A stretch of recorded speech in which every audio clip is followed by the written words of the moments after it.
The year is 2021, and you're asking yourself, is it too late to sell on Amazon? The answer, of course, is it depends. We'll get into what the conditions are for whether or not you should or should not sell on Amazon in today's video. If you like the video, give it a like. If you like our channel, go ahead and subscribe. And with that, let's get started.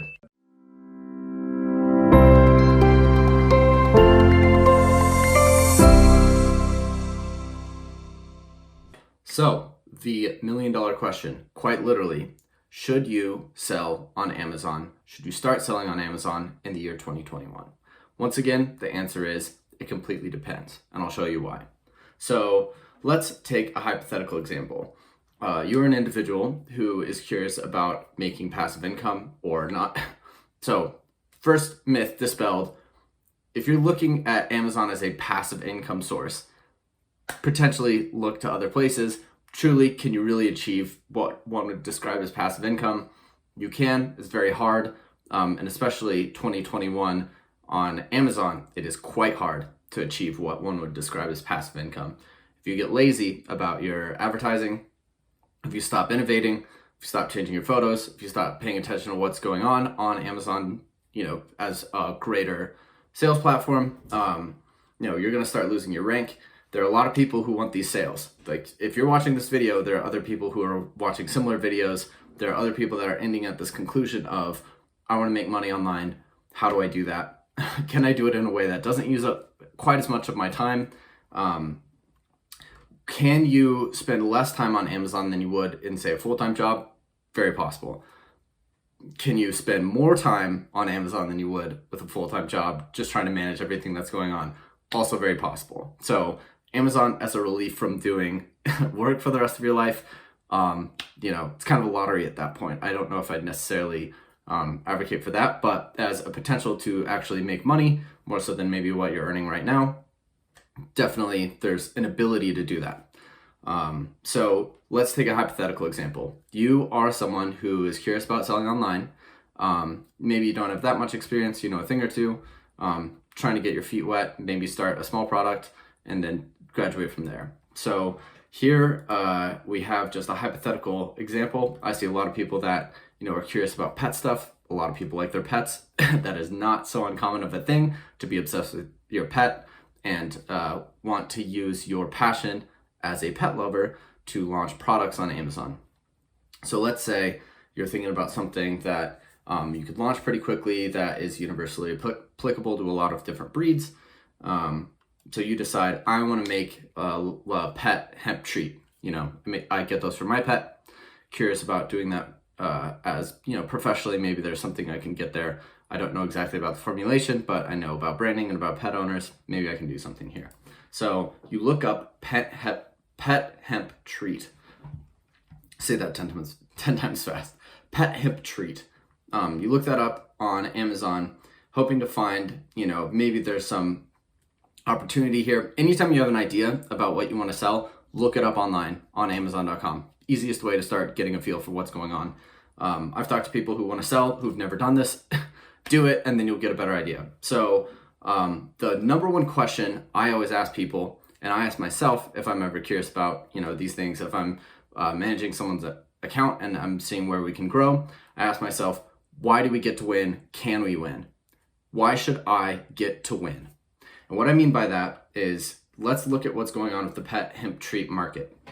So the number one spot are pet hemp treats. So when you see other ads that are exactly what you're looking for, that means there are people that have identified this market and they're selling it. So you could have opportunities where, maybe you're selling some special phone accessory that people haven't thought of. And so you look it up online, and the sponsored spots are just, a different type of phone accessory. That would mean that, people are searching for it, but the market necessarily hasn't been met yet. So there's some room to grow there. However, in this case, you've got calming treats without hemp. So they went through the effort to say without hemp, but you still got calming treats. That's sort of the nature of the product.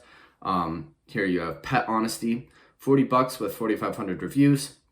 You've got a hemp oil, hemp chew, this other, pumpkin chia seed dog biscuit, hemp treat, hemp, another one, calming chews, hemp, hemp, hemp, hemp.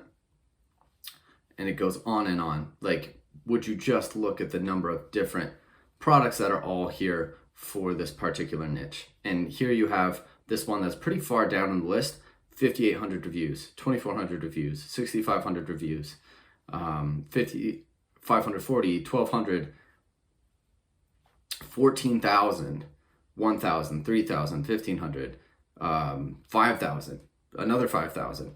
So you've got a lot of different products that are all reviewed fairly well, that are all competing at a pretty low price point that really, really match this niche that you're trying to go after. So you have to ask yourself again, do I deserve to win? Can I win? How do I win? Can you answer, do you have a special formulation? Let's say you work in a lab and you know of a special, hemp compound that people aren't thinking of that is more effective. In that case, maybe you do get to win. Maybe this is a situation where it makes sense to pursue this. Maybe it does make sense to actually, make this your niche. But let's say you don't necessarily know that. You don't really have a supplier lined up. You don't know how you're going to go about shipping it. You don't exactly know how you're going to brand this. If those are all questions that you're asking yourself and you're in a market with a ton of people and you're not exactly sure what your plan to victory is going to be, or if you even have a vague idea, save yourself some money. Maybe don't do this quite yet. You should have a very good idea of why you get to win and how you're going to win when you start selling on Amazon. So let's take a different example now. So instead of doing just you're a brand new seller, you're curious about selling on Amazon and you choose a big niche. Let's say you're an existing company. You have an e-commerce store already and you're curious about whether or not there's demand on Amazon. So let's take, for example, you are Everlane, the clothing company. So I do this exercise with different brands that come in contact to us wondering whether or not we can help them sell on Amazon. So this is a clothing company I bought from recently. So I just typed them in. I looked up on Amazon and it doesn't look like you've got this headline search ad. That's not them. You've got all these other clothing companies that aren't them either. So not currently selling on Amazon, but when I go to this magnet, so I typed in Everlane and I said show phrases that contain Everlane. So you've got 550 searches, 336 searches, 237, 145, 290, 242, and on and on and on. This is thousands of searches, if not close to 10,000. And at a 25% conversion rate, if your average purchase price is $60, that's $15 per click. And if you've got 10,000 searches a month, that's $150K of sales potentially that you're missing out on by not having a product on Amazon. So there you get to win because you already have people searching for specifically your thing that you've created. We can verify that with data using our tools. If you're curious about this, follow the link in the description to reach out to us. We can perform this exercise for you. If you have a brand and you're curious about selling on Amazon, we'd love to help you out. So link in the description, follow that, sungandstone.com. So in this case, we could say, yes, it would probably be a pretty good idea to sell on Amazon. You've already got suppliers, you're already making product. Clothing can get kind of tricky with how you sell it just because, with size, ASIN expansion, like there's, between color and size variations, you've got a lot of different SKUs you need to manage. So there are different considerations to think of, but in general, you've got search volume existing, then they're searching for your product specifically, your brand name, and with that cachet of brand sales, you'll start generating reviews. You can start bidding on non-brand terms, get better brand assets that match Amazon. There's definitely potential there. But on the flip side, if again you're one of those amateur sellers, and you're wondering like, how do I go about getting this brand traffic? How do I go about creating these things?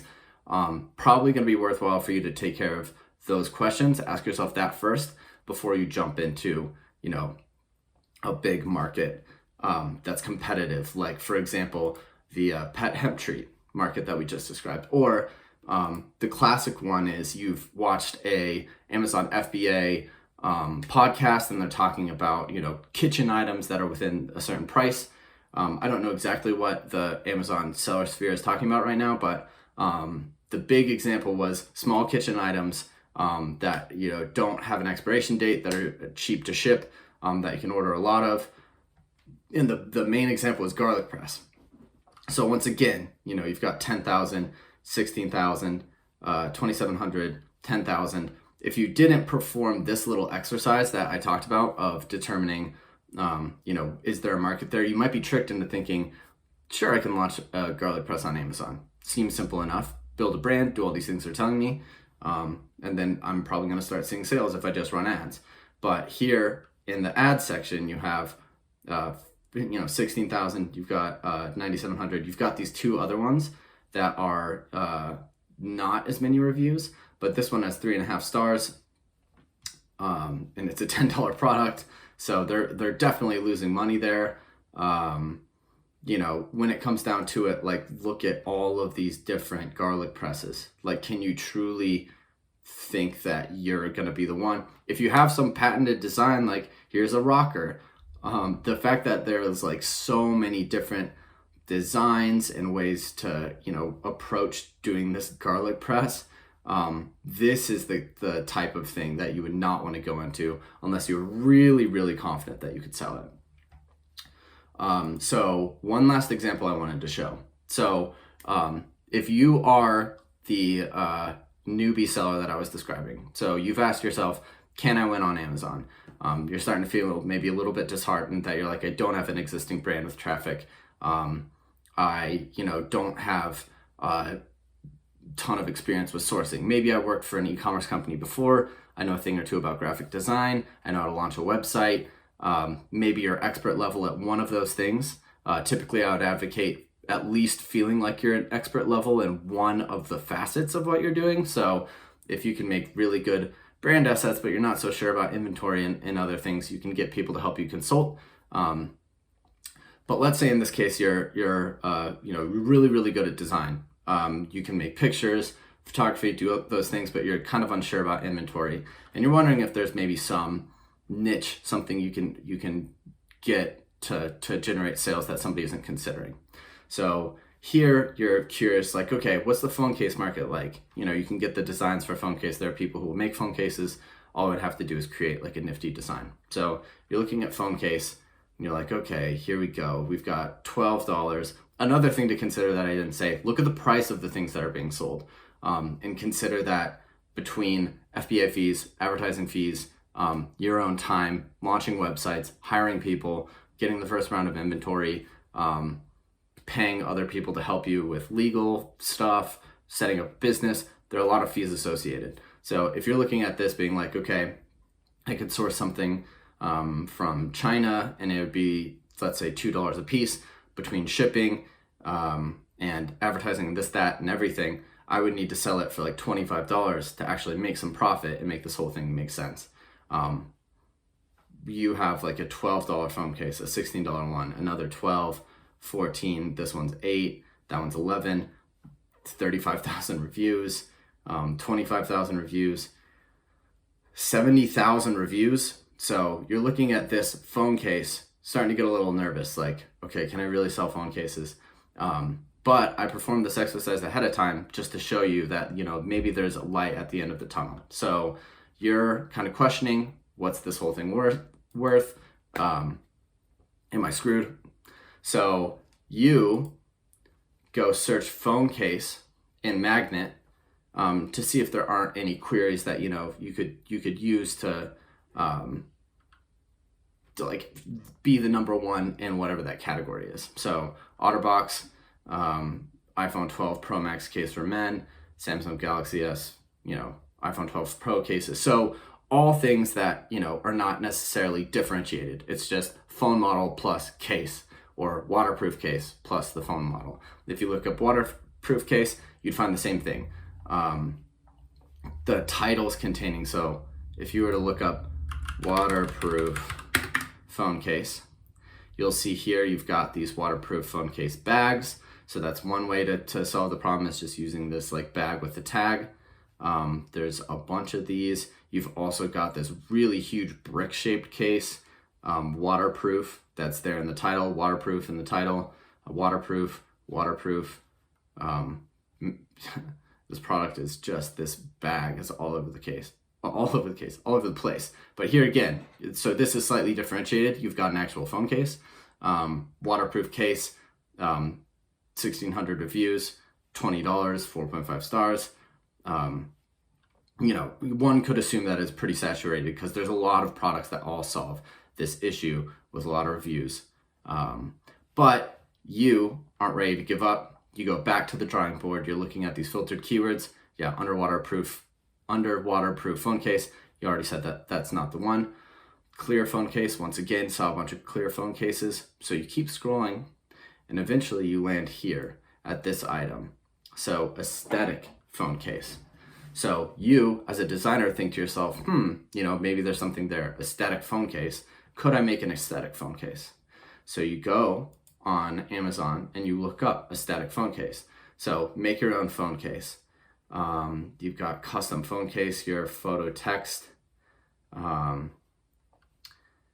That's not necessarily aesthetic. And in case you're wondering what aesthetic is, just look up aesthetic on Google. There are going to be a bunch of like little definitions, but then you'll get to sort of like the new agey internet, what people consider an aesthetic. So you've got this 119 reviews, $11 price point, but only 119 reviews on this top one. Love heart printed case for iPhone 11, abstract painting, but the word aesthetic, in fact, it says gilry instead of girly. So the fact that there's a product that has a misspelled word in the title, 119 reviews, and it's ranked number one, you know, maybe there's some room to grow here. So this is a Lilo and Stitch one. I'm guessing this is not approved by Disney since it doesn't feature that in the title, but I don't know if that's necessarily aesthetic. Here you've got this like super durable case, but not necessarily an aesthetic one. And all of these, this one is a little bit more aesthetic, as is this one. But that, you know, again, 66 reviews, 4 stars flat, 600 reviews. Here you have this one that's 10,000 reviews, but it still doesn't feature the word aesthetic. Neither does this one. There's no, you know, picture or anything here. This one has good reviews, multicolor pattern for girls, but still no word aesthetic. And when we look this up, you've got 16,926 searches for that keyword aesthetic. So if you decided, hey, you know, I might not know that much about this Amazon game, but I bet I could submit a design to an iPhone case company manufacturer, come up with this really pretty aesthetic design, hire someone to help with, you know, outside marketing, have my own Amazon store, and maybe my own little e-commerce store. You know, there's room on Amazon. I just showed you, and there's search volume here, you know, 17,000 searches a month. If you capture even a percentage of those, you're getting 1,000 sales a month at $20, that's $20,000 of sales a month. You'd expand your product line from there. You know, maybe you're successful. So ultimately, it totally depends, but you have to ask yourself, can I win? Do I deserve to win? If you're asking yourself, should I get into this space? Does it make sense? Drop your comment in the comment box. I can give you my thoughts. I won't tell you whether or not to invest in this or not invest. I'm not a financial advisor. But that's all to say that if you have your own brand outside of Amazon, you can look up the search volume and determine whether or not you should sell. That would give you the do I get to win answer pretty much right there. And if you know you're not quite at that stage yet, you don't even have like quite an idea yet, just run this little exercise. Start searching stuff on Amazon. See what's there. How good are the competitors? How closely are they aligned with the search volume? How many searches are there for the keyword or niche that you want to occupy? And if you feel like you have a pretty good grasp on at least one or preferably more of the facets of selling on Amazon, you know, maybe it's worth giving a shot. And that wraps up today's video. If you're still curious as to whether or not you should or should not sell on Amazon, go ahead and drop your questions in the comment section below. If you're thoroughly convinced that you'd like to sell on Amazon, but you don't want to worry about the minutia of inventory, customer support, advertising, this, that, and the third, go ahead and contact us at songandstone.com, link in the bio. You'll meet with our head of strategic partnerships, and if it's a good fit, we'll take your sales straight to the moon. And with that, happy selling, everyone.